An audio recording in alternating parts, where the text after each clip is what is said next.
T-Voz, sua TV online. O menino foi morto daquela forma brutal, né? Uma covardia muito grande, sem ter defesa. E é muito ruim para mim, como pai, ter o meu filho participar de tudo isso, né? Então, talvez, se ela tiver com raiva, alguma coisa, eu peço perdão para ela. Bom, nessa semana, todas as pessoas de São Joaquim, também da região, acompanhou uma notícia triste para a nossa cidade, que foi a prisão do suspeito de ter assassinado aquele jovem de 18 anos, Renan Antônio da Silva, aqui em São Joaquim da Barra. Homicídio que foi no dia 11 de abril. 2 adolescentes foram apreendidos e o suspeito de ter matado está preso. E um dos pais desses adolescentes, o pai de um deles, que é o Felipe, está aqui hoje, que é o José Otávio, conhecido como Bisteca aqui em São Joaquim, né? É bastante conhecido. Bisteca, obrigado por ter aceito falar com a gente aqui hoje, para explicar um pouquinho mais do que aconteceu. Obrigado, viu? Boa tarde a todos. Você conversou com o Felipe sobre esse assunto, né? O que ele disse para você? Por que ele foi seduzido até lá? Por que ele chegou até aí nesse local, nesse Jardim Morumbi, na noite em que tudo aconteceu? No dia que aconteceu tudo isso, na minha casa, o Felipe estava normal. Eu sempre notei, há uns tempos atrás, que ele mudou muito o seu comportamento, que o comportamento dele estava diferente. O Felipe, há muito tempo atrás, sempre foi, para mim, um menino bom, que sempre foi na igreja. Depois, com o decorrer, ele foi desandando, e eu não sei nem como ele conheceu esse José Adilson. Na noite do crime, ele te contou por que ele foi lá? Amando de quem também que ele foi aquela noite? Foi amando desse Adilson, né? Desse rapaz que confessou o homicídio? Sim, ele foi me contar tudo na quinta-feira mesmo. O Felipe, ele se fechava muito e não me contava. Depois que aconteceu o crime, ele começou a pedir para dormir comigo todo dia. Pai, eu posso dormir no seu quarto? Pode. Eu notei que algo estava errado. E eu perguntei, pressionei ele, mas ele falava que não era nada. Ele me disse que numa das conversas que estava o José Adilson, o Marcelo, o Renan, ele falou sobre essa entidade satânica. Isso. E no momento que ele disse, o Felipe sempre foi muito medroso em relação a esse tipo de assunto. O Renan não acreditou no que eles fizeram. Não acreditou assim, que não existisse essa entidade, que não poderia afetá-lo de alguma forma. Isso. Então ele falou que ele tinha que provar para eles que existia e que ia ser lá nesse bairro, no Jardim Morumbi.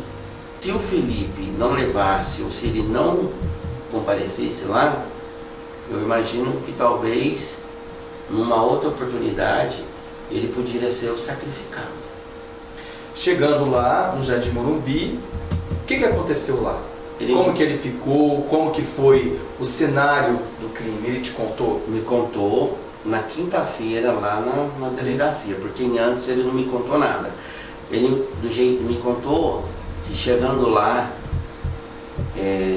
esse José Adilson sentou, o Felipe e o Marcelo ficou de frente. Primeiro, ele deu uma bebida para eles, que eu acho que era pinga, misturado com alguma outra coisa. E depois ele deu para eles, eu não conheço muito bem, mas eu acho que droga que ele disse foi a maconha. A maconha.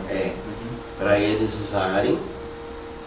Aí o Felipe, ficaram todos em pé depois, o Felipe e o Marcelo de frente para o José Adilson e para o Renan. Aí o Felipe me disse que ele começou a falar umas palavras que acredito que deve ser o ritual dele, ritual que ele usava dessa entidade. Todas enroladas, e colocou a mão sobre a cabeça do Renan, e o Renan acho que já ficou meio que paralisado. E ele falou que do nada ele abraçou o Renan por detrás e começou a golpeá-lo com os golpes de faca. Ele foi ameaçado que se ele corresse daquilo que estava acontecendo, que ele também morreria. E que se ele abrisse a boca para qualquer pessoa, que seja eu, no caso pai, ele também morreria. Que as coisas não iam ficar normal para ele. Ele, transtornado com tudo aquilo que viu, perguntou para o José Adilson o que ele tinha feito. Ele disse que o José Adilson falava que ele tinha que fazer aquilo, que não era para eles ficar com medo, que nada ia acontecer com eles, porque no sonho, o Senhor das Trevas dele ia no sonho através dos policiais dificultar a mente deles para que nada fosse descoberto. Eles ficaram com muito medo, mas o José Adilson em si, pelo que eu vi ele no dia lá na delegacia, eu acho que assim, eu notei ele uma pessoa muito fria. Eu percebi que ele não se arrependeu. Posso estar errado, mas pela frieza dele eu percebi que ele não se arrependeu. Agora, Bisteca, muitas pessoas comentaram isso no Facebook, algumas pessoas estão criticando, né, repudiando e até agredindo, né, pelas redes sociais o teu filho, pela participação dele. É importante a gente dizer também isso, né, que a justiça está sendo feita, que ninguém tem que fazer justiça com as próprias mãos, né, que a gente tem que deixar para que a justiça puna os responsáveis. Ele não está se eximindo dessa responsabilidade, né? Não. A toda a população que falaram lá no Face, até algumas pessoas que falaram pessoalmente para mim, a população tem o direito de falar, de exclamar. Eu só acho que ela não tem o direito de julgar, porque nós não temos direito de julgar nem tirar a vida de ninguém. Bisteca, e a gente estava conversando antes da entrevista, um posicionamento que a Polícia Civil também teve nesse caso, através do Dr. Piscinato, Dr. Vinícius, todos os investigadores da Polícia Civil aqui de São Joaquim, pela maneira com que eles conduziram esse caso, com respeito com as pessoas também, pela rapidez também que eles conseguiram chegar no culpado que está preso hoje.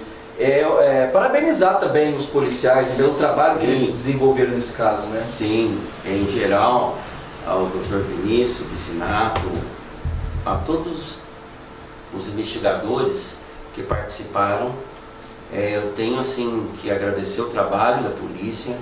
Foi um ótimo trabalho. A polícia precisa de mostrar para a sociedade que aqui existe lei e a lei vai ser cumprida. E parabenizá-lo porque em nenhum momento, desde quando eles foram na minha casa, eles maltrataram meu filho, em nenhum momento eles me maltrataram, fui muito bem recebido por eles, amparado por alguns na hora da minha dor, e a todo momento eles estiveram no meu lado, fazendo a lei ser cumprida. Então, a toda essa equipe que trabalhou no caso, eles estão de parabéns. Bisteca, você chegou a falar com o seu filho após ele ter sido preso? Ele chegou a falar sobre o Renan? Se ele se arrependeu disso? Como que ele está se sentindo com relação a isso? Você chegou a falar com ele com relação a isso? Sim. Ele arrependeu de tudo. Ele pedia para mim, principalmente, nunca abandonava ele. A dor é muito grande. A gente vê tudo aquilo. Sei que a dor da mãe do Renan também é muito grande. E meu filho pedia para mim estar do lado dele porque ele precisa de ajuda. Eu falei, filho, o pai vai estar do seu lado, mas primeiro você vai cumprir o que a justiça te manda. Vendo tudo isso que aconteceu, você acredita que tanto ele como o Marcelo, que foi o outro jovem que teria participado, você acredita que eles foram uma vítima disso tudo, talvez desse suspeito que prometeu talvez coisas para eles, coisas ilusórias que talvez prometeu, você acredita que eles podem ter sido também uma vítima desse suspeito? Acredito. Acredito, como também poderia acontecer com qualquer outro adolescente, né? Infelizmente foi o meu filho. Eu acredito que ele foi induzindo meu filho aos poucos. Ele prometeu alguma coisa para ele? Sim. O que ele prometeu? Fortuna. Ele prometia para o meu filho que o meu filho ia ter casa, carro, e que o meu filho ia dar para mim uma vida de rei. Ele falava para ele que não ia precisar dele trabalhar, que ele ia ganhar tudo isso. E no dia que o Felipe falou isso para mim, eu realmente pensei assim, não, glória a Deus, filho, glória a Deus, só que a gente só consegue isso trabalhando.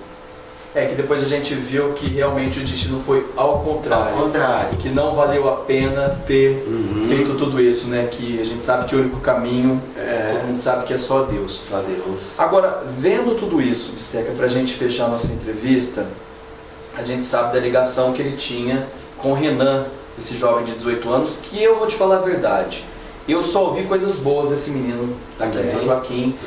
Eu conheço pessoas que tinham amizade com ele na escola, até professores falaram muito dele, de uma pessoa doce, uma pessoa educada. Ninguém é perfeito, claro, mas que era uma pessoa agradável, um menino muito bom, as pessoas falavam, com relação ao comportamento, que era uma pessoa boa, uma pessoa agradável.